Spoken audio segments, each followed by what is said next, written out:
एक दिन अचानक गांव के आसमान पर घने बादल छा गए। वे काले, सलेटी बादल हर तरफ फैल गए और गरज के साथ गांव के लोगों को डरा रहे थे। गांव के पास ही एक घना जंगल था, जिसे लोग भूतिया जंगल के नाम से जानते थे। कहते थे कि जब बादल गरजते हैं और बिजली चमकती है, तो जंगल के पेड़ भी फुसफुसाने लगते हैं। उस दिन भी बादलों की गड़गड़ाहट ने गांव के बच्चों को घरों में बंद कर दिया था। मगर सलीम, एक जिद्दी और बहादुर लड़का, इन आवाजों से नहीं डरा। उसने तय कर लिया कि वह भूतिया जंगल में छिपी सच्चाई को जरूर जानेगा। शाम ढलने के बाद जब बादलों की गरज चमक और तेज हो गई, सलीम ने अपनी लालटेन उठाई और जंगल की तरफ चल पड़ा। जंगल के पेड़ इतने घने थे कि बादलों की कड़क से उनकी शाखाएं कांप रही थी। सलीम के कदमों की आहट और बारिश की बूंदों की टप-टप मिलकर एक डरावनी धुन बना रही थी। जब वह जंगल के बीच पहुंचा, तो अचानक एक जोरदार बिजली की कड़क हुई। रोशनी की एक तेज लकीर आसमान से जमीन तक आई और पल भर के लिए सब कुछ चमक उठा। सलीम ने देखा कि सामने एक पुराना सा कमरा जैसा खंडहर था।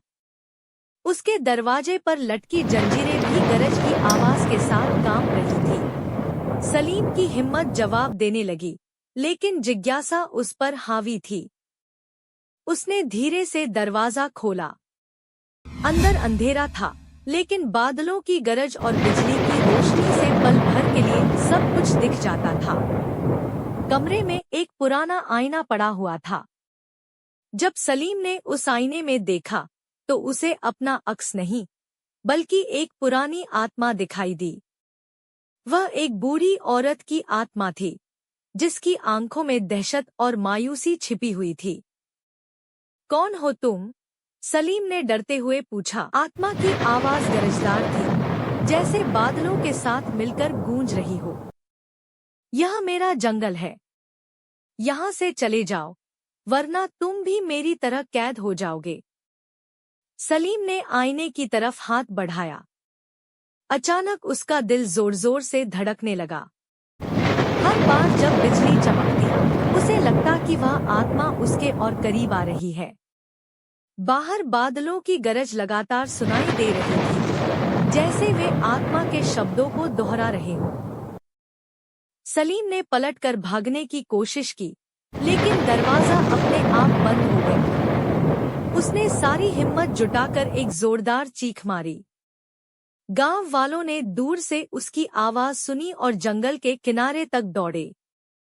जब वे वहां पहुंचे, तो सलीम बेहोश पड़ा था। उसके हाथ में आईने का एक टुकड़ा था और चेहरे पर डर की एक झलक थी। गांव वाले उसे घर ले आए। उस दिन के बाद से जब भी बादल गरजते और बिजली चमकती, लोग उस भूतिया जंगल की तरफ नहीं जाते। वे जान चुके थे कि उस जंगल की गहराइयों में एक रहस्यमय राज छुपा है, जो सिर्फ बिजली की रोशनी और बादलों की गड़गड़ाहट में नजर आता है। और सलीम,